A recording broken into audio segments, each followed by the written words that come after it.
उर्दू सफ़ा को सब्सक्राइब कीजिए और आने वाली हर नई वीडियो के लिए घंटी दबाइए।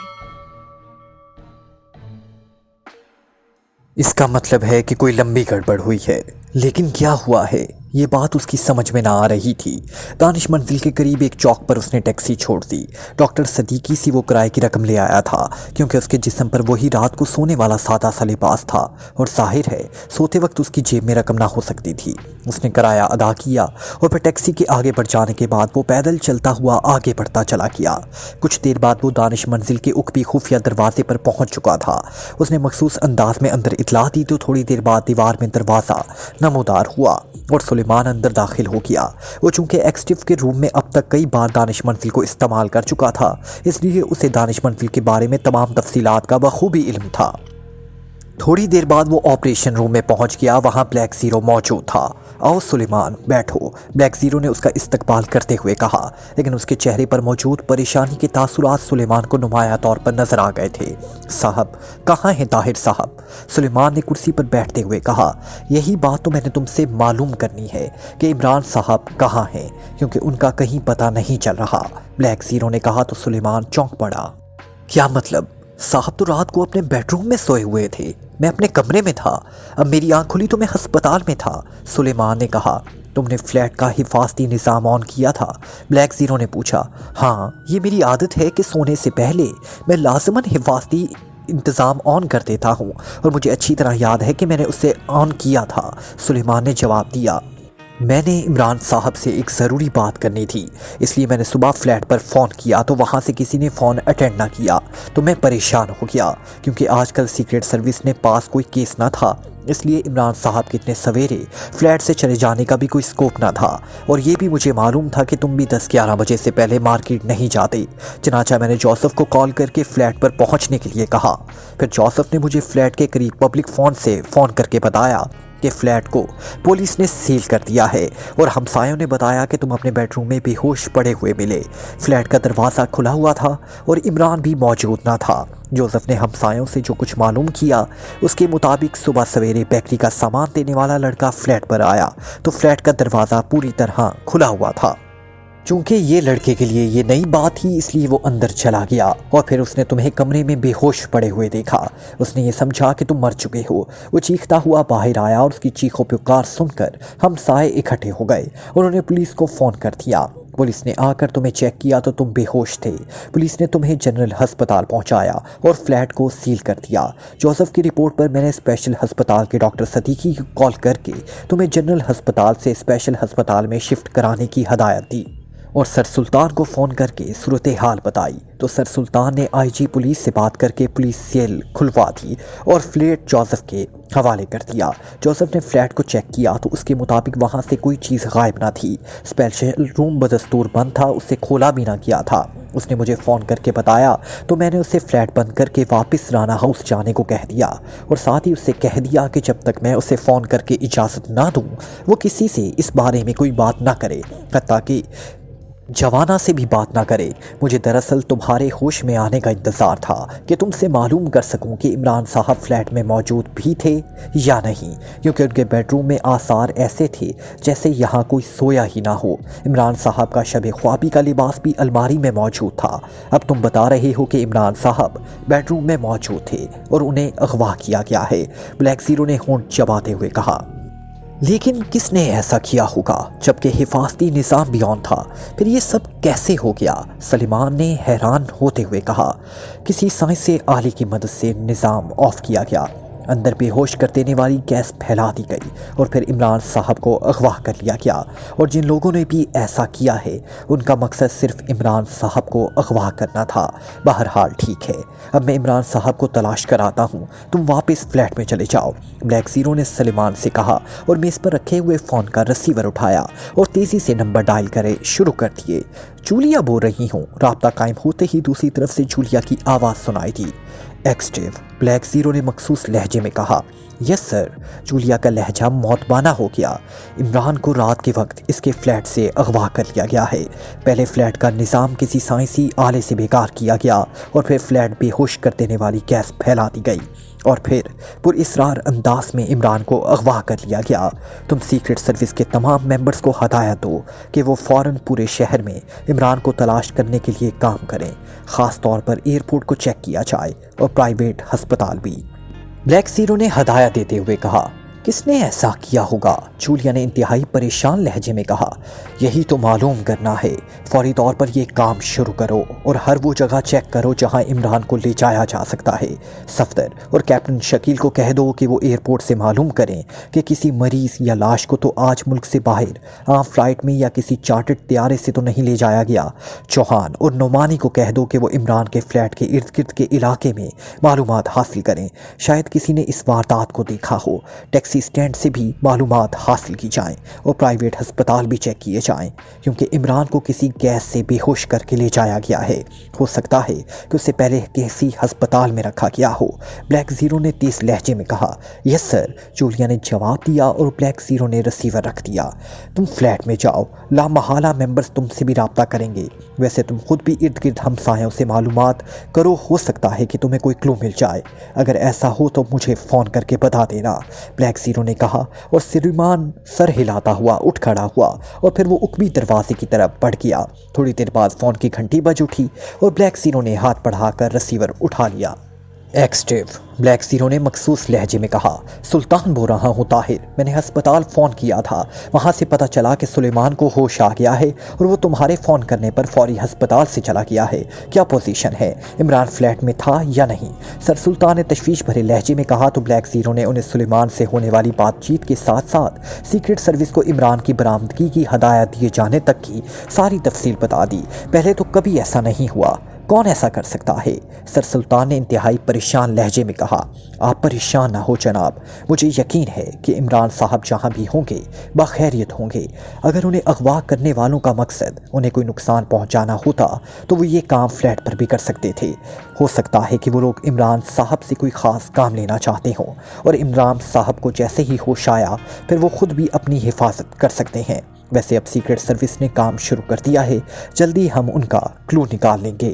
بلیک زیرو نے سر سلطان کو تسلی دیتے ہوئے کہا، جلد از جلد اس کا کھوج نکالو۔ ویسے نہ جانے کیوں میرا دل کہہ رہا ہے کہ عمران خیریت سے ہے، بہرحال پھر بھی اس سلسلے میں کسی قسم کی غفلت مت کرو۔ عمران پاکی شیعہ کا وہ سرمایہ ہے جس کا کوئی متبادل ہے ہی نہیں، سر سلطان نے کہا۔ جناب، آپ بے فکر رہیں، میں جلد ہی آپ کو خوشخبری سناؤں گا، بلیک زیرو نے کہا تو دوسری طرف سے رابطہ ختم ہو گیا اور بلیک زیرو نے ایک طویل سانس لیتے ہوئے ریسیور رکھ دیا۔ ویسے اس کے اپنے ذہن میں کھلبلی مچی ہوئی تھی، اسے واقعی سمجھ نہ آ رہی تھی کہ آخر یہ سب کیوں اور کیسے ہوا اور اب عمران کہاں ہوگا اور کس پوزیشن میں ہوگا۔ پھر تقریباً 1 گھنٹے بعد فون کی گھنٹی بج اٹھی تو بلیک زیرو نے جھپٹ کر ریسیور اٹھا لیا۔ ایکسٹیو، بلیک زیرو نے اپنے مخصوص لہجے میں کہا، صفدر بول رہا ہوں جناب، ایئرپورٹ سے عمران کو بے ہوشی کے عالم میں ایک چارٹرڈ طیارے سے کارمن لے جایا گیا ہے۔ لے جانے والے بھی کارمن ہی کی تھے، ان لوگوں کی تعداد 4 تھی۔ صفدر نے کہا، تفصیل بتاؤ۔ بلیک زیرو نے سرد لہجے میں کہا، جناب ایک طیارہ آج صبح 7 بجے چارٹرڈ کرایا گیا، ایئرپورٹ حکام کو بتایا گیا کہ ایک انتہائی سیریس مریض کو لے جانا ہے، ڈاکٹر بھی ساتھ ہوں گے۔ مریض کا تعلق کارمن سفارت خانے سے بتایا گیا اور مریض کا نام شوانگر بتایا گیا تھا، ان کے کاغذات بھی موجود ہیں۔ ایئرپورٹ حکام نے اپنے طور پر بھی ڈاکٹر کو بلا کر تصدیق کرائی تو ایئرپورٹ کے ڈاکٹر نے بھی یہی رپورٹ دی کہ مریض واقعی ہی سیریس کنڈیشن میں ہے۔ چنانچہ طیارہ چارٹرڈ کر دیا گیا اور وہ مریض کو لے کر فلائی کر کیا۔ میں نے اس ڈاکٹر سے رابطہ قائم کر کے معلومات حاصل کی، اس نے مریض کا جو قد و قامت بتایا وہ عمران صاحب سے ملتا ہے۔ اس نے بتایا ہے کہ مریض بے ہوش تھا اور ساتھ جانے والے ڈاکٹروں نے جو رپورٹ ڈاکٹر کو دکھائی تھی اس سے معلوم ہوتا تھا کہ مریض ذہنی بخار میں مبتلا ہے۔ چنانچہ ڈاکٹر نے رسمی طور پر چیک کیا اور پھر سرٹیفکیٹ دے دیا۔ میں نے کارمن ایئرپورٹ سے معلوم کر لیا ہے، چارٹرڈ طیارہ اب سے 2 گھنٹے پہلے وہاں پہنچا ہے۔ وہ مریض کو ایئرپورٹ سے وہاں کے ایک مشہور پرائیویٹ ہسپتال کی ایمبولینس میں لے جایا گیا ہے۔ اس پر میں نے پرائیویٹ ہسپتال کے نمبر معلوم کر کے وہاں فون کیا تو وہاں اس نام کے کسی مریض کو داخل نہیں کیا گیا اور نہ ان کی ایمبولینس ایئرپورٹ سے کسی مریض کو لینے گئی ہے۔ صفدر نے تفصیل بتاتے ہوئے کہا، تم نے معلوم کیا ہے کہ مریض کس لباس میں تھا اور اسے کس چیز پر ایئرپورٹ لے آیا گیا؟ ब्लैक ज़ीरो ने पूछा। यस सर, मरीज़ पतलून और कमीज़ पहने हुए था और उसे मुकामी क्रास्टन हस्पताल की एम्बुलेंस में एयरपोर्ट लाया गया था। मैंने क्रास्टन हस्पताल फ़ोन करके मालूम किया तो उन्होंने बताया है कि उनकी एक एम्बुलेंस रात को हस्पताल से अचानक गायब हो गई। उन्होंने सुबह मालूम होने पर पुलिस को इतला दी तो पुलिस ने इस एम्बुलेंस को एयरपोर्ट की पार्किंग में खड़े देखा और उसे अपनी तहवील में लेकर हस्पताल वालों को इतला दी। हस्पताल के मुंतज़मीन इस बात से इनकारी हैं कि उनकी हस्पताल से कोई मरीज़ कॉर्मन या एयरपोर्ट भिजवाया गया है। इसके बाद मैंने कॉर्मन सफारत खाने फ़ोन करके इंक्वायरी की है, लेकिन वो सिरे से ही इस सारे वाक़या से बेखबर है। सफदर ने जवाब देते हुए कहा, तुम इन सब कागजात की कापियाँ एयरपोर्ट से हासिल करो और फिर इन पर मौजूद फ़ोटोओं की मदद से होटलों में चेकिंग करो। यकीनन ये लोग किसी न किसी होटल में ठहरे होंगे, ब्लैक ज़ीरो ने कहा और रिसीवर रख दिया। जो कुछ सफदर ने बताया था उससे तो ये जाहिर होता था कि इमरान को बाकायदा मनसूबाबंदी के तहत अगवा करके कॉर्मन ले जाया गया है। इसने मेज़ की दराज खोलकर इसे सुर्ख कवर वाली डायरी निकाली और फिर उसे खोलकर उसने इसकी वर्गरदानी शुरू कर दी। काफ़ी देर तक वो उसे देखता रहा, फिर उसने उसे बंद करके वापस दराज में रख दिया और फ़ोन का रिसीवर उठाकर नंबर डायल करने शुरू कर दिए। रॉफ्ट कॉरपोरेशन। राब्ता कायम होते ही एक नुस्वानी आवाज़ सुनाई दी, मैनेजर गिलब्रेट से बात कराएं, मैं पाकिशिया से बोल रहा हूं, ब्लैक ज़ीरो ने कहा। होल्ड ऑन करें, दूसरी तरफ से कहा किया। हेलो गिलब्रेट बोल रहा हूँ। चंद लम्हों बाद एक मर्दाना आवाज़ सुनाई दी, स्पेशल नंबरों पे कॉल करो गिलब्रेट। ब्लैक ज़ीरो ने इस बार एक्सटिव के मखसूस लहजे में कहा और रिसीवर रख दिया। गिलब्रेट कॉर्मन में सीक्रेट सर्विस का फॉरेन एजेंट था। ब्लैक ज़ीरो ने वहाँ इमरान का खोज लगाने के लिए उसका इंतखाब किया था, क्योंकि दूसरे एजेंटों की निस्बत गिलब्रेट ज़्यादा फ़ाल और सहीन एजेंट था। इसलिए उसे यकीन था कि वो जल्द ही इमरान का खोज लगा लेगा।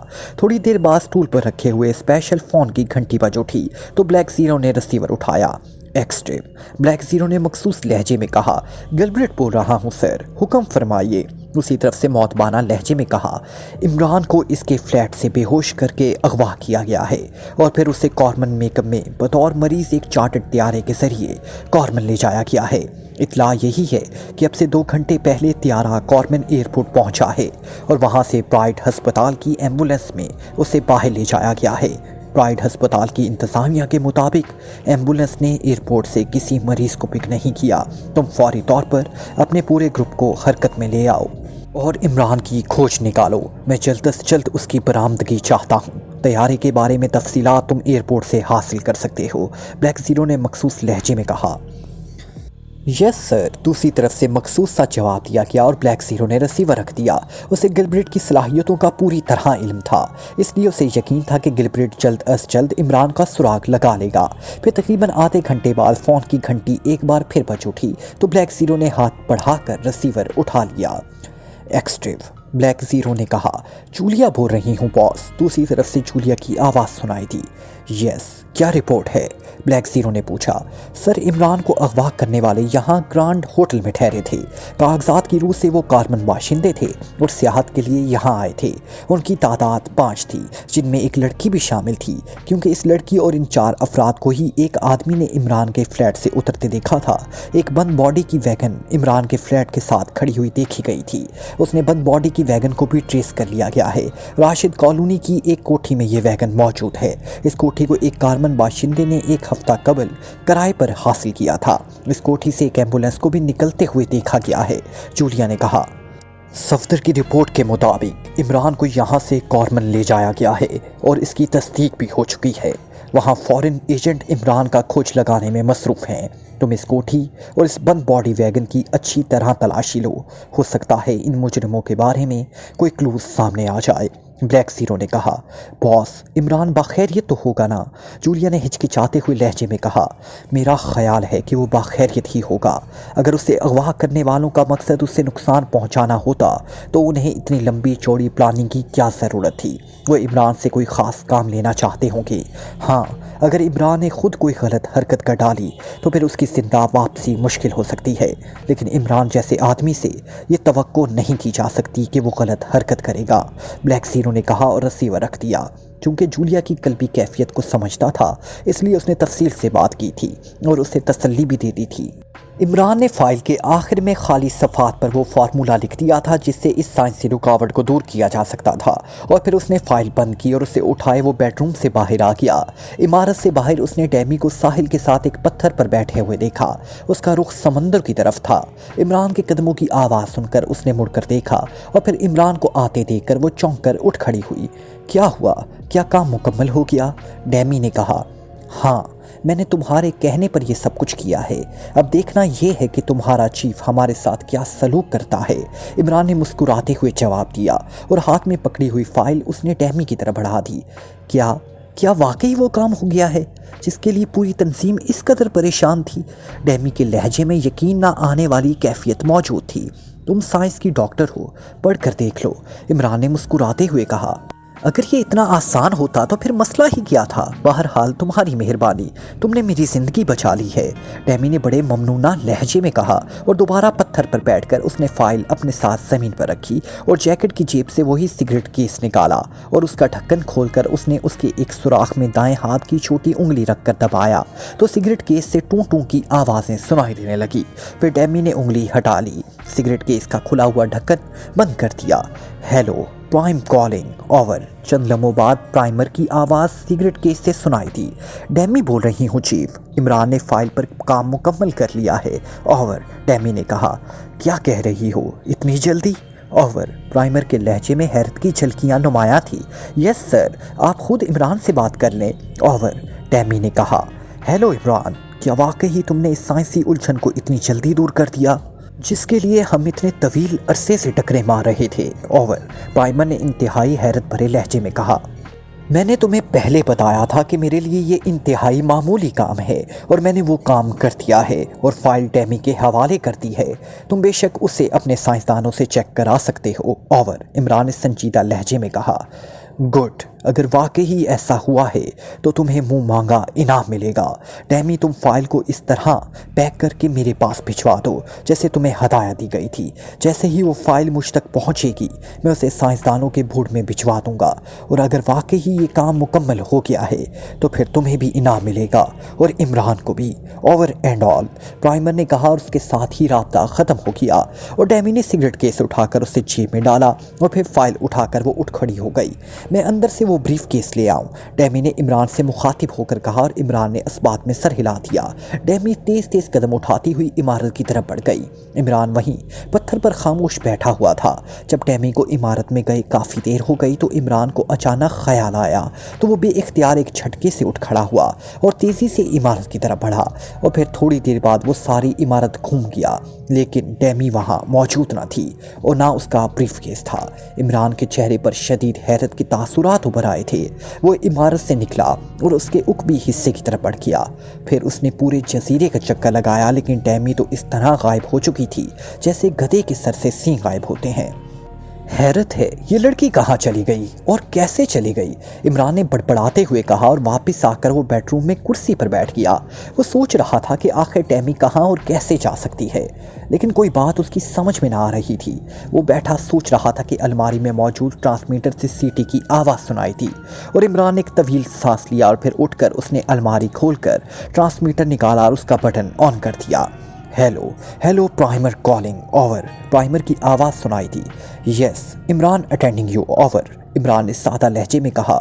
تم حیران تو ہو رہے ہوگے کہ عمران کے اچانک ڈیمی کہاں غائب ہو گئی، اس لیے میں نے مناسب سمجھا کہ تمہیں اس بارے میں بتا دیا جائے تاکہ تم مزید پریشانی سے بچ جاؤ۔ ڈیمی کی واپسی کا باقاعدہ انتظام کیا گیا تھا۔ جب ڈیمی کی لانچ ساحل پر پہنچی تھی تو دوسری طرف ایک خصوصی آبدوز بھی جزیرے کے ساحل کے ساتھ پہنچ چکی تھی۔ جب کام مکمل ہو گیا تو ڈیمی ساحل کے اس حصے کی طرف گئی اور آبدوز میں سوار ہو گئی، اور آبدوز اسے لے کر سمندر میں سفر کرتی ہوئی جزیرے سے واپس چلی گئی۔ وہ میرے پاس پہنچنے والی ہوگی۔ بہرحال تم فکر نہ کرو، اگر واقعی تم نے میرا کام کر دیا ہے تو میں اپنا وعدہ پورا کروں گا۔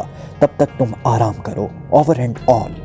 प्राइमर ने कहा और उसके साथ ही राब्ता खत्म हो गया। तो इमरान एक तवील सांस लेते हुए ट्रांसमीटर ऑफ किया और फिर अलमारी बंद करके वो कदम बढ़ाता हुआ बेडरूम से बाहर आ गया। खासे तेज लोग हैं, इमरान ने बड़बड़ाते हुए कहा और फिर वो बाहर आकर इस पत्थर पर बैठ गया। अब वो सोच रहा था कि किस तरह अपने साथियों से राब्ता कायम करे। उसके पास ना ही कोई ट्रांसमीटर था और ना यहाँ से किसी तरह राब्ता कायम हो सकता था। वैसे उसके जहन में भी ये बात ना आई थी कि डैमी की वापसी का इस तरह इंतज़ाम किया गया होगा, वरना वो किसी तरह भी डैमी को वापस ना जाने देता। इमरान जजीरे में घूमता रहा। उसका जहन यहाँ से निकलने के लिए कोई ना कोई तरकीब सोचने में मसरूफ़ था, क्योंकि उसकी छठी हिस्स कह रही थी कि प्राइमर उसे अब अपनी मर्जी से आज़ाद ना करेगा, बल्कि हो सकता है कि वो उसे हलाक करने की कोशिश करेगा ताकि VIP का राज हमेशा के लिए राज ही रह सके। लेकिन यहाँ से निकलने की कोई तरकीब उसकी समझ में ना आ रही थी। उसने पुराने दरख्त ढूंढने की भी कोशिश की ताकि उसकी मदद से कोई कश्ती वगैरह तैयार करके, लेकिन कश्ती बनाने के मखसूस औजार भी इमारत में मौजूद ना थे। आखिर जब वो सोचते सोचते थक गया तो उसने उसका ख्याल छोड़ा और बेडरूम में आकर बिस्तर पर लेट गया। थोड़ी देर बाद उससे नींद आ गई। फिर उसकी आंख खुली तो रात गहरी हो चुकी थी। अब बाहर समंदर का शोर काफ़ी तेज सुनाई दे रहा था। कमरे में भी अंधेरा था। वो उठा और एक बार फिर कमरे से बाहर आ गया। जजीरा अंधेरे में डूबा हुआ था। आसमान पर भी बादल थे, इसलिए दूर दूर तक सिवाय अंधेरे के और कुछ ना दिखाई दे रहा था। सिवाय पानी के शोर के जजीरे पर और कोई आवाज़ ना थी। इमरान साहिल के करीब आकर पत्थर पर बैठ गया। उसका अंदाज़ा था कि रात आधी से ज़्यादा गुजर चुकी है। चूँकि वो काफ़ी नींद कर चुका था, इसलिए अब उसे नींद ना आ रही थी। काफ़ी देर तक बैठने के बाद जब उसे सर्दी सी महसूस हुई तो वो उठने ही लगा था कि अचानक उसे इमारत की तरफ से खटके की आवाज़ सुनाई दी। इमरान बेइख्तियार चौंक पड़ा। चूँकि उसकी आंखें अंधेरे में देखने की आदी हो चुकी थी, इसलिए वो गौर से इमारत की तरफ देखने लगा, लेकिन खटके की आवाज़ दोबारा सुनाई ना दी थी। फिर अचानक इमारत की ऊपरी तरफ से यकलक इंतहाई तेज़ रोशनी नमूदार हुई और दूसरे लम्हे इंतहाई खौफनाक धमाका हुआ और इमरान को यूं महसूस हुआ जैसे पूरा जजीरा ज़ोर ज़ोर से हिलने लगा हो। और उसके साथ बेतरफे 2-3 धमाके हुए और इमरान ये देखकर हैरान रह गया कि छोटी सी इमारत टुकड़े टुकड़े होकर हवा में बिखरती चली गई।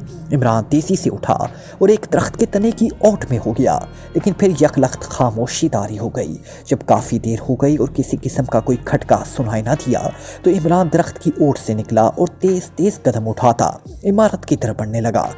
लेकिन दूसरे लम्हे वो बेख्तियार ठटक कर रुक गया। पूरी इमारत ज़मीन बोस हो चुकी थी। हर तरफ उसका मलबा बिखरा हुआ था। इमरान समझ गया कि इमारत को मिसाइलों से उड़ाया गया है। वो तेज़ी से साइड से होकर इमारत के ऊपरी तरफ किया, लेकिन वहाँ भी खामोशी तारी थी। वैसे इमारत में आग ना लगी थी, वरना ये आग पूरे जजीरे में फैल जाती, क्योंकि जजीरे में हर तरफ झाड़ियाँ ही झाड़ियाँ थी। इमरान समझ गया कि प्राइमर ने वादा खिलाफी की है और शायद आप दोस्त के ज़रिए आदमी भेजकर उन्होंने ये सोचकर इमारत उड़ा दी कि इमरान अंदर सोया हुआ होगा, जो इमारत के साथ ही ख़त्म हो जाएगा। अब सुबह को ये लोग चेकिंग के लिए आएंगे। वो एक तवील सांस लेकर मुड़ा। वैसे वो दिल ही दिल में अल्लाह ताला का शुक्र अदा कर रहा था। अगर उसकी आंख ना खुलती तो वो बाहर ना आ जाता, तो उसकी लाश के भी इमारत के साथ टुकड़े उड़ जाते, क्योंकि जिस जगह वो बैठा था उसे अंधेरे के बावजूद वो जगह ज़्यादा मुतासिर नज़र आ रही थी। इसका मतलब था कि मिसाइलों से खसूसी तौर पर बेडरूम को ही तबाह किया गया है। इमरान वापस आकर एक घने दरख्त पर चढ़ा और फिर एक ख़ास जगह देखकर वो वहीं इस अंदाज में बैठ गया कि बाहर से नजर ना आए और अगर उसे नींद आ जाए तो वो नीचे भी ना गिरे। लेकिन जाहिर है इन हालात में उसे फौरी नींद ना आ सकती थी। वो बहरहाल मुतमईन था कि ना सिर्फ उसकी जान बच गई है, बल्कि अब उसके यहाँ से निकलने का भी स्कोप बन गया है, क्योंकि लामहला अब दिन के वक्त वो लोग इसकी मौत को कन्फर्म करने जजीरे पर आएंगे और इस तरह उसके यहाँ से निकलने का स्कोप बहरहाल बन ही जाएगा। इस बारे में अभी तक कुछ मालूम नहीं हो सका, लेकिन गिलब्रेट ने एक टिप दी है जिसकी वजह से मैं तुम दोनों को वहां फौरी तौर पर भेजना चाहता हूं। टॉसी बिल्डिंग में वो एम्बुलेंस मौजूद थी जिसमें इमरान को ले जाया गया था। इस एम्बुलेंस की ड्राइविंग सीट की साइड पर एक कार्ड पड़ा हुआ मिला है जिसमें कॉर्मन के पेशावर कातलों की मशहूर तंजीम ब्लैक हॉर्स का मखसूस निशान बना हुआ है। गिलब्रेट ने बताया है कि ये तंजीम इंतहाई खुफिया है और अगर उसे तलाश करने की कोशिश की जाए तो तलाश करने वालों को फ़ौरन हलाक कर दिया जाता है। उसने बताया है कि आम तौर पर यही कहा जाता है कि कॉर्मन का सबसे ख़तरनाक क्लब जिसे मार्मेंट क्लब कहा जाता है, वहाँ का मालिक जिसका नाम मार्मेंट है, वो ब्लैक हॉर्स की बुकिंग करता है। लेकिन गिलब्रेट ने बताया है कि उस क्लब में सिवाय कॉर्मन के मशहूर मौजूद बदमाशों के और कोई दाखिल नहीं हो सकता। दूसरे आदमी को देखते ही हलाक कर दिया जाता है।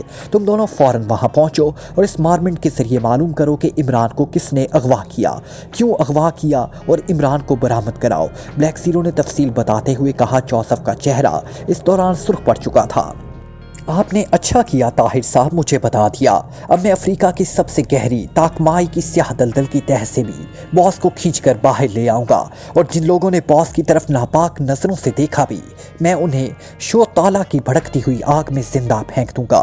जोसेफ ने इंतहाई गुस्सेले लहजे में कहा। अगर तुम्हें रकम की ज़रूरत हो तो मुझे बताओ, ब्लैक ज़ीरो ने कहा। नहीं ताहिर साहब, रकम की ज़रूरत नहीं है। इमरान साहब हमें अक्सर रकूमात देते रहते हैं, लेकिन हमारा अब खर्चा नहीं रहा, इसलिए वो रकूमात हमारे पास जमा हैं। आप बेफिक्र रहें, जोसेफ ने जवाब दिया। साथ साथ मुझे ट्रांसमीटर पर रिपोर्ट देते रहना, और जवाना के सामने रिपोर्ट देते हुए ख्याल रखना कि उसे मेरे मुतालिक असल बात का इल्म ना हो, ब्लैक ज़ीरो ने कहा। आप बेफिक्र रहें, जोसेफ ने कहा, और फिर दूसरी तरफ से रिसीवर रखे जाने की आवाज़ सुनते ही उसने रिसीवर कॉरिडोर पर पटखा और एक झटके से उठ खड़ा हुआ। जवाना, जवाना, जोसेफ ने जोर जोर से चीखते हुए कहा। चंद लम्हों बाद जवाना अपने कमरे से निकलकर दौड़ता हुआ उसकी तरफ आया। क्या हुआ, क्यों चीख रहे हो? जवाना ने हैरत भरे लहजे में कहा। बॉस को अगवा करके कॉर्मन ले जाया गया है, और इस अगवा में कॉर्मन का मशहूर कातिल ग्रुप ब्लैक हॉर्स भी मुलविस है। अभी एक्सटिव ने फ़ोन करके हुक्म दिया है कि मैं तुम्हारे साथ फ़ौरन कॉर्मन पहुंचूं और इमरान साहब का खोज लगाऊं। मैं राना हाउस के सिस्टम को ऑटोमेटिक करता हूं। तुम फ़ौरन एयरपोर्ट पर कॉर्मन के लिए जेट तैयारा चार्टर्ड कराओ, जल्दी करो, जोसेफ ने कहा, और तेजी से राना हाउस की तहज खाने की तरफ दौड़ता किया। ओह वेरी गुड, मगर ये कब और कैसे हुआ? जवाना ने इसके पीछे दौड़ते हुए कहा। वक्त मत ज़ाया करो जवाना, रास्ते में सारी बात बता दूंगा, तुम तैयारा चार्टर्ड कराओ, जोसेफ ने मुड़े बगैर कहा। लेकिन कॉर्मन के लिए कागजात भी तो तैयार कराने होंगे, जवाना ने होंठ चबाते हुए कहा। इसकी फिक्र मत करो, वो मेरे ज़िम्मे हो जाएगा, जोसेफ ने कहा, और जवाना तेजी से वापस इस कमरे की तरफ बढ़ गया जहां फोन मौजूद था। और फिर थोड़ी देर बाद वो राना हाउस से निकलकर एक टैक्सी के जरिए एयरपोर्ट की तरफ बढ़े चले जा रहे थे। जोसेफ ने रवानगी से पहले सर सुल्तान को फ़ोन करके कागजात की तैयारी का कह दिया था, और सर सुल्तान ने कहा था कि वो एयरपोर्ट पहुंचे। कॉर्मन सफारत खाने से उन्हें वीज़ा कागजात वहीं एयरपोर्ट पर ही मिल जाएंगे। यही वजह थी कि वो दोनों सीधे एयरपोर्ट जा रहे थे, और जिस तरह सर सुल्तान ने कहा था वैसे ही हुआ। उनके वहां पहुंचते ही उन्हें फौरी इजाज़तनामा मिल गया, और थोड़ी देर बाद वो दोनों चार्टर्ड जेट तैयारे के जरिए कॉर्मन की तरफ बढ़े चले जा रहे थे। उन्हें कॉर्मन दारुल हुकूमत पहुंचने में कई घंटे लग गए। रास्ते में जोसेफ ने जवाना को तफसील बता दी। इन लोगों ने मास्टर पर हाथ डालकर अपनी मौत के परवाने पर दस्तखत कर दिए हैं जोसेफ। मैं उन्हें ऐसी इबरतनाक मौत मारूंगा कि कॉर्मन के बाशिंदे सदियों तक उनके अंजाम से इबरत पकड़ते रहेंगे, जवाना ने इंतहाई गुस्सेले लहजे में कहा। और जोसेफ ने इस अंदाज में सर हिला दिया जैसे वो जवाना से 100% मुत्तफिक हो। कॉर्मन एयरपोर्ट पहुंचकर जरूरी चेकिंग के बाद वो दोनों जैसे ही एयरपोर्ट से बाहर निकले, अचानक एक तरफ खड़ा हुआ एक अधीर उम्र आदमी तेजी से उनकी तरफ बढ़ा। आप में से जोसेफ साहब कौन है? मेरा नाम गिलब्रेट है, और एक्सटिव ने मुझे आपके पास भेजा है, इस आदमी ने करीब आकर कहा। तो वो दोनों ठटक कर रुक गए। मेरा नाम जोसेफ है, जोसेफ ने जवाब देते हुए कहा। ये लीजिए कार्ड, इस एम्बुलेंस की ड्राइविंग सीट के करीब गिरा हुआ मिला था। इस पर मौजूद निशान ब्लैक हॉर्स का मखसूस निशान है। इस पर 14 नंबर भी लिखा हुआ है। आपने इस 14 नंबर का खोज लगाना है, इससे ही आपको सुराग मिल सकेगा। आपके लिए मैंने एक रहायशगाह का भी बंदोबस्त कर दिया है। ये उसकी चाबियां हैं, साथ ही पते का टोकन भी मौजूद है। इस रहायशगाह में कार, असला और दूसरा ज़रूरी सामान मौजूद है। ये है मेरा कार्ड, और इस पर मेरा फ़ोन नंबर दर्ज है। अगर किसी भी लम्हे आपको मेरी ज़रूरत पड़े तो आप मुझे कॉल कर सकते हैं। गिलब्रेट ने जेब से एक की रिंग जिसमें चाबी थी और साथ ही एक टोकन था निकालकर जोसेफ की तरफ बढ़ा दिया। आप हमें इस रहायशगाह पर ड्रॉप कर दीजिए, जोसेफ ने कहा। Sorry mister Joseph, black horse Corman का सबसे खतरनाक ग्रुप है, और मैंने यहाँ मुस्तकिल रहना है। मैं सामने नहीं आना चाहता। दरे पर्दा जो हो सकेगा मैं वो करूँगा। गिलब्रेट ने जेब से एक कार्ड निकालकर जोसेफ की तरफ बढ़ाते हुए कहा। ठीक है, आपका शुक्रिया, हम खुद ही ब्लैक हॉर्स से निपट लेंगे, आप जा सकते हैं, जवाना ने कहा। और गिलब्रेट सर हिलाता हुआ खामोशी से मुड़ा और तेज तेज कदम उठाता हुआ पार्किंग की तरफ बढ़ गया। पहले इस रहायशगाह में चले, वहाँ से कार लेकर क्लब जाएंगे, जोसेफ ने कहा। नहीं, हम यहाँ से सीधे मारमेंट क्लब जाएंगे, जवाना ने ठोस लहजे में कहा और तेजी से टैक्सी स्टैंड की तरफ बढ़ गया। जोसेफ भी खामोशी से उसके पीछे चल पड़ा। उसने दोनों कार्ड, चाबी की रिंग अपनी जैकेट की जेब में डाल लिया। थोड़ी देर बाद उनकी टैक्सी मार्मेंट क्लब की तरफ उड़ी चली जा रही थी। जोसेफ और जवाना दोनों टैक्सी के ऊपरी सीट पर बैठे हुए थे। इन दोनों के चेहरे सते हुए थे और चेहरों पर पथरीली संजीदगी तारी थी। टैक्सी ड्राइवर की नजरें बार बार बैक मिरर पर उठ जाती थी। जनाब, क्या मैं पूछ सकता हूं कि आप मार्मेंट क्लब क्यों जा रहे हैं? अचानक टैक्सी ड्राइवर ने कहा। तुम टैक्सी चलाओ, तुम्हें इससे कोई मतलब नहीं कि हमें क्यों जा रहे हैं, समझे? जवाना ने गुर्राते हुए कहा। टैक्सी ड्राइवर जैसे सहम कर रह गया। मैं तो जनाब इसलिए पूछ रहा था कि वहाँ किसी अजनबी को बर्दाश्त ही नहीं किया जाता और आप बहरहाल अजनबी हैं। टैक्सी ड्राइवर चंद लम्हे खामोश रहने के बाद सहमे हुए लहजे में कहा, तुमसे जो कहा गया है वो करो, वरना। जवाना ने पहले से ज्यादा सर्द लहजे में कहा, yes sir, sorry sir. Driver ने और ज्यादा खौफजदा लहजे में कहा और उसके बाद उसने कोई बात ना की। मुख्तलिफ सड़कों से गुजरने के बाद वो दारुल हुकूमत के इस हिस्से में आ गए जहाँ की इमारतें अपने तर्ज तामीर से खासी कदीम दिखाई देती थी और फिर चंद लम्हों बाद टैक्सी एक 2 मंजिला इमारत के कंपाउंड गेट के करीब जाकर रुक गई। इमारत पर मार्मेंट क्लब का एक बड़ा सा बोर्ड मौजूद था जिसके अल्फाज इस्तबदाद ज़माना से तकरीबन मिट चुके थे, लेकिन बगौर पढ़ने से बहरहाल मार्मेंट क्लब के अल्फाज पढ़े जा सकते थे। जनाब, क्लब के अंदर टैक्सी ले जाना मना है, इसलिए मुझे बाहर ही रुकना पड़ा है जनाब, ड्राइवर ने कहा। तो जोसेफ और जवाना दोनों बगैर कोई बात किए दरवाज़ा खोलकर नीचे उतर आए। जोसेफ ने जेब से दरमियानी मालियत का नोट निकाला और टैक्सी ड्राइवर की गोद में फेंक कर वो दोनों तेज तेज कदम उठाते कंपाउंड गेट की तरफ बढ़ गए। अंदर दाखिल होते ही उन्हें माहौल का अंदाजा हो गया। क्लब में आने जाने वाले मर्द और औरतें अपने लिबास, चेहरे, महरे और चाल ढाल से ही ज़ेरे ज़मीन दुनिया के अफराद नजर आ रहे थे, लेकिन वो दोनों तेज तेज कदम उठाते क्लब के मेन गेट की तरफ बढ़ते चले गए। आपने किन से मिलना है? गेट पर मौजूद कवि हेकल दरबान ने इन दोनों से मुखातिब होकर कहा। हट जाओ रास्ते से, जवाना ने गुर्राते हुए कहा और दरबान को धकेलता हुआ अंदर दाखिल हो गया। जोसेफ उसके पीछे था। हाल खासा बड़ा था और आधे से ज़्यादा भरा हुआ था। वहाँ मंशियात का गलीज धुआं और तेज़ शराब की बू हर तरफ फैली हुई थी। एक तरफ बड़ा सा काउंटर था जिस पर एक पहलवान नुमा गुंडा खड़ा हुआ था। हाल में 4 अफराद हाथों में मशीन गन्ने पकड़े हाल के चारों कोनों में खड़े हुए थे। इन सब की नज़रें जोसेफ और जवाना पर जम सी गई। हाल में मौजूद अफराद भी चौंक कर उन्हें देखने लगे, लेकिन जोसेफ और जवाना उनकी तरफ देखे बगैर तेज़ तेज़ कदम उठाते काउंटर की तरफ बढ़ते चले गए। मार्मेंट कहाँ है? उससे कहो कि मास्टर किलर का जवाना अपने साथी के साथ उससे मिलना चाहता है। जवाना ने काउंटर के करीब पहुंचकर इंतहाई सर्द लहजे में उससे कहा, मास्टर किलर? वो क्या चीज़ है? काउंटर पर खड़े पहलवान नुमा गुंडे ने बुरा सा मुंह बनाते हुए जवाब दिया, लेकिन दूसरे लम्हे हाल थप्पड़ की जोरदार आवाज़ से गूंज उठा और पहलवान नुमा काउंटर मेन जवाना का जोरदार थप्पड़ खाकर उछलकर साइड पर जा गिरा। थप्पड़ की आवाज़ इस कदर जोरदार थी कि हाल इस आवाज़ से गूंज उठा।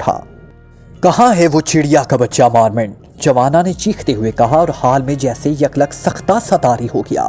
शायद ये उनके तस्वुर में भी ना था कि मार्मेंट क्लब में आकर कोई अजनबी इस तरह काउंटर मैन को थप्पड़ मारकर इस तरह चीख सकता है। फिर उससे पहले कि मजीद कोई बात होती, अचानक साइड की राहदारी से एक देव हेकल आदमी बाहर आया। उसके जिस्म पर जैकेट और जीन्स थी, चेहरे पर जख्मों के बेशुमार निशानात थे। ये क्या हो रहा है? कौन हो तुम? इसने हैरत से इधर उधर देखने के बाद जवाना से मुखातिब होकर कहा। उसका लहजा बेहद कड़कदार था। मेरा नाम जवाना है और मेरा ताल्लुक एक्रीमिया की तंजीम मास्टर किलर से है। मैंने मार्मेंट से मिलना है।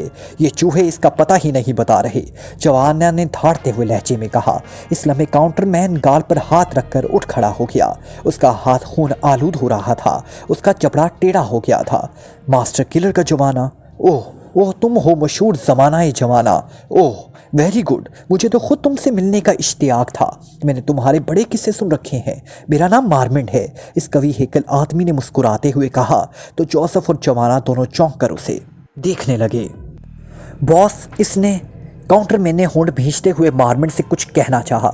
शट अप जर्गन, शुक्र करो कि तुम अभी तक जिंदा हो, वरना मास्टर किलर के जवाना को उल्टा जवाब देने वाले दूसरा सांस भी नहीं लिया करते। आओ जवाना, आओ मेरे साथ, खुशामदीद। मार्मिन ने कहा और फिर तेजी से इस राहदारी की तरफ मुड़ गया जिसमें वो बरामद हुआ था और जोसेफ और जवाना दोनों हाल की तरफ देखे बगैर इसके पीछे चल पड़े। थोड़ी देर बाद वो एक बड़े से कमरे में पहुंच गए जिसे ऑफिस के तौर पर सजाया गया था, लेकिन इसकी सजावट में घटियापन नुमाया था। हर तरफ औरतों की बड़ी बड़ी नीम अरियां तस्वीर दीवारों पर लगी हुई थी। एक तरफ रैक था जो शराब की बोतलों से भरा हुआ था। बैठो, मुझे बताओ कि क्या पीना पसंद करोगे, मार्मिन ने सोफों की तरफ इशारा करते हुए कहा और खुद वो रैक की तरफ बढ़ गया। शुक्रिया, हम दोनों शराब पीना छोड़ चुके हैं, जवाना ने कहा तो मार्मिन इस तरह झटका खाकर मुड़ा जैसे उसे अचानक हजारों वोल्टेज का ताकतवर इलेक्ट्रिक करंट लग गया हो। इसके चेहरे पर शदीद तरीन हैरत के तासुरात उभर आए। शराब पीना छोड़ दिया है तुमने? नहीं, ये कैसे मुमकिन है? कोई आदमी शराब ना पिए और फिर भी जिंदा रहे? मार्मिन के लहजे में मर जाने की हद तक हैरत थी। तुम अपने लिए बोतल निकालो और यहाँ बैठकर हमारी बात सुनो, जवाना ने कहा तो मार्मिन ने एक तवील सांस लिया और फिर मुड़कर उसने रैक से एक बोतल निकाली और उसे लाकर वो बड़ी सी मेज के पीछे ऊंची नशिस्त की रिवॉल्विंग चेयर पर बैठ गया। उसने बोतल का ढक्कन हटाया और बोतल मुंह से निकाली और फिर उसने इस वक्त बोतल मुंह से हटाई जब आधी से ज्यादा बोतल उसके हलक से उतर गई। हाँ, अब बताओ कैसे आना हुआ? वैसे ये बता दूं जवाना कि तुम्हारा नाम तुम्हारा काम आ गया, वरना शायद अब तक तुम दोनों की लाशें गटर में बह रही होती। मार्मिन ने बोतल मेज पर रखते हुए तीखे लहजे में कहा, जोसेफ वो कार्ड कहाँ है, वो निकालो। जवाना ने मार्मिन की बात का जवाब देने की बजाय जोसेफ से मुखातिब होकर कहा तो जोसेफ ने जैकेट की जेब से एक कार्ड निकालकर जवाना की तरफ बढ़ा दिया। जवाना ने कार्ड मार्मिन की तरफ उछाल दिया। ये ब्लैक हॉर्स का मखसूस कार्ड है और ब्लैक हॉर्स के लिए तुम बुकिंग करते हो और इस पर 14 नंबर दर्ज है। बताओ कि ये 14 नंबर कौन है? जवाना ने खुश्क लहजे में कहा तो मार्मिन ने हाथ बढ़ाकर कार्ड उठाया। इसके चेहरे पर हैरत के तासुरात उभर आए। वो इस तरह कार्ड को देख रहा था जैसे उसे अपनी आंखों पर यकीन ना आ रहा हो। ये कार्ड तुम्हें कहां से मिला है? मार्मिन ने हैरत भरे लहजे में पूछा। जो मैंने पूछा है मार्मिन, उसका जवाब दो, जवाना ने कहा तो मार्मिन का चेहरा यकलख्त गुस्से की शिद्दत से बिगड़ सा गया। उसकी आंखों में शोले से लपकने लगे। देखो जवाना, मैं इस किस्म के लहजे का आदी नहीं हूँ। मैं तुम्हारा लिहाज कर रहा हूँ, लेकिन इसका ये मतलब नहीं है कि तुम मार्मिन पर ही हुक्म चलाना शुरू कर दो। अब अगर तुम्हारी जुबान से तौहीन आमेज अल्फाज निकले तो ये तुम्हारे हक में अच्छा नहीं होगा। मार्मिन ने गुस्सेले लहजे में कहा, मार्मिन हम तुमसे लड़ने नहीं आए और ना ही तुमसे कोई दुश्मनी है। हम तुमसे सिर्फ ये मालूम करने आए हैं कि ये 14 नंबर कौन है। तुम इसका नाम और पता बता दो और बस हम वापस चले जाएंगे। जवाना के बोलने से पहले जोसेफ बोल पड़ा, और अगर ना बताऊं तो? मार्मिन ने और ज्यादा बिगड़े हुए लहजे में कहा। तो फिर ये तुम्हारी बदकिस्मती होगी मार्मिन। तुम्हें मालूम होना चाहिए कि हमने बहरहाल इस 14 नंबर से मिलना है। जवाना ने इस बार ठंडे लहजे में जवाब देते हुए कहा, और फिर उससे पहले कि मजीद कोई बात होती अचानक कमरे का दरवाज़ा खुला और एक नौजवान लड़की नीम अरियां लिबास में अंदर दाखिल हुई।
press the bell icon.